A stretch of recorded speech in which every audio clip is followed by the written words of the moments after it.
हमारे सामने लिखा हुआ है आकलन कीजिए f प्राइम 5। तो इस उदाहरण की सहायता से हम यह देखने वाले हैं कि परिवर्तन की दर जिसे हम इंग्लिश में रेट ऑफ चेंज कहते हैं, वक्र की ढाल जिसे हम इंग्लिश में स्लोप ऑफ कर्व कहते हैं, तथा स्पर्श रेखा की प्रवणता जिसे हम इंग्लिश में स्लोप ऑफ टेंजेंट लाइन कहते हैं, ये सब अवकलज यानी कि डेरिवेटिव से किस प्रकार से संबंधित होते हैं, तो इससे हम इस उदाहरण से समझने वाले हैं। तो सर्वप्रथम f प्राइम 5 इसका अर्थ क्या हो गया, अगर यह हम सोचते हैं तो f प्राइम 5 इसका अर्थ हो गया कि x बराबर 5 पर जो अवकलज का मान आ रहा होगा, या अगर बोले हम इसे यह भी कह सकते हैं कि x बराबर 5 पर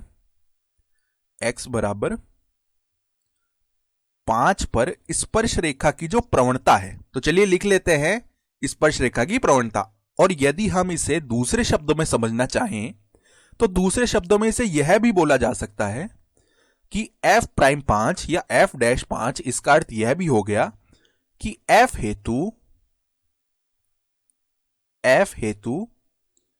x के सापेक्ष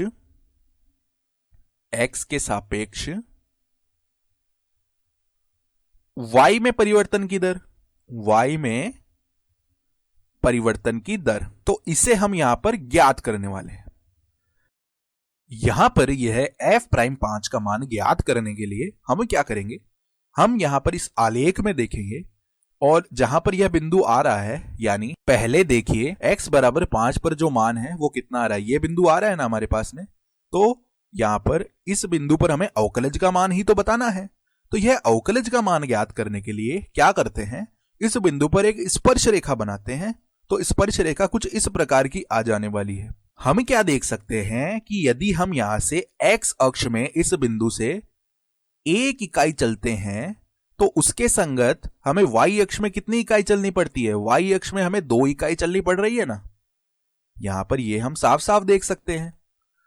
तो यदि यह बात है तो x अक्ष में जब परिवर्तन 1 इकाई है, अर्थात डेल्टा x का मान जब 1 है, तो उसके संगत जो y अक्ष में परिवर्तन, अर्थात y अक्ष में हमें कितनी इकाई चलनी पड़ी, 2 इकाई चलनी पड़ी। यदि यहां से परिवर्तन की दर लिखी जाए अर्थात डेल्टा y बटे में डेल्टा x, तो इसका मान किसके बराबर आ जाएगा, इसका मान बराबर आ जाएगा 2 बटे में 1 अर्थात 2 के बराबर।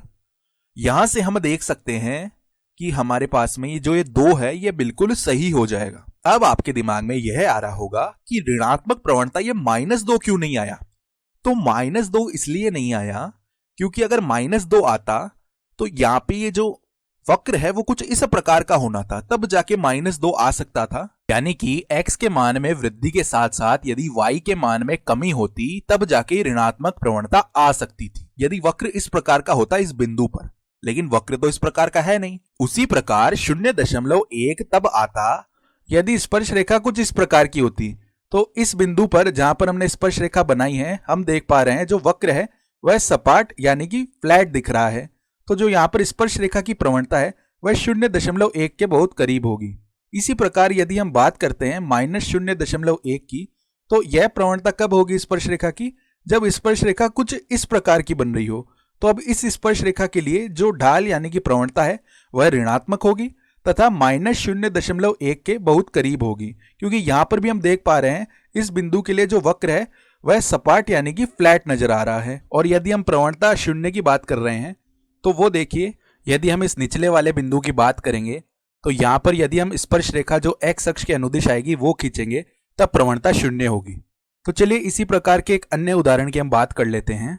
तो यहां पर देखिए इसी प्रकार का ये एक और उदाहरण देख सकते हैं हम, और इसमें लिखा हुआ है तुलना कीजिए g प्राइम 4 g प्राइम 6 के मध्य हमें तुलना करनी है।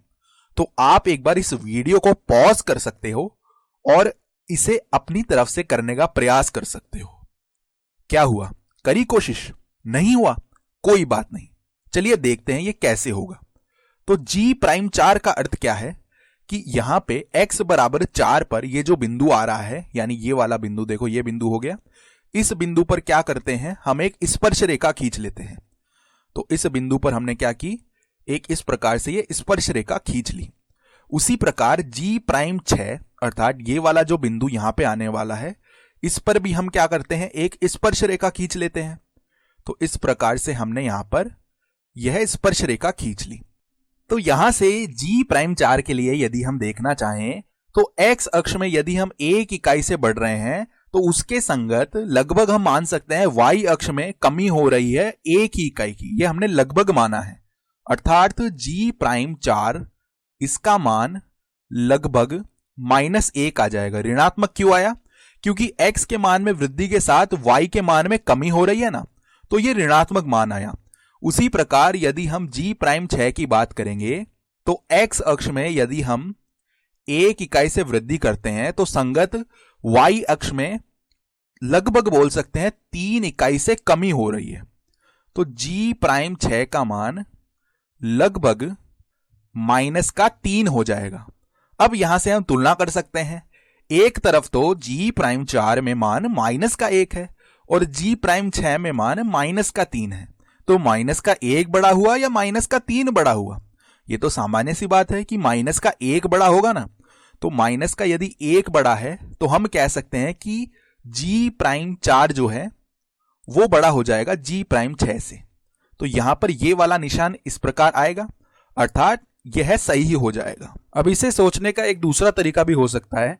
हम देख पा रहे हैं कि यह जो वक्र है यह साइन के वक्र के समान ही है। अब चूंकि यह साइन के वक्र के समान ही है, सबसे पहले हम क्या देखते हैं, जहां से देखिए इस बिंदु पर यहां पर एकदम सपाट यानी कि फ्लैट आ रहा है यह वक्र, तो जो y में परिवर्तन है x के सापेक्ष वह नहीं होगा, तो प्रवणता 0 होगी। उसके पश्चात क्या होता है, यह वक्र घटना आरंभ होता है यानी डिक्रीज करता है। पहले तो तेजी से डिक्रीज करता है, फिर धीरे धीरे क्या होता है, जैसे जैसे यहां तक पहुंच रहा है जो हमारे घटने की गति है वह धीमी हो जाती है और इस बिंदु पर यह एकदम सपाट हो जाता है यानी प्रवणता 0 आ जाती है। अब इसके पश्चात यह बढ़ना आरंभ करता है यानी इंक्रीज होता है और यह संपूर्ण प्रक्रिया वापस से होने लगती है।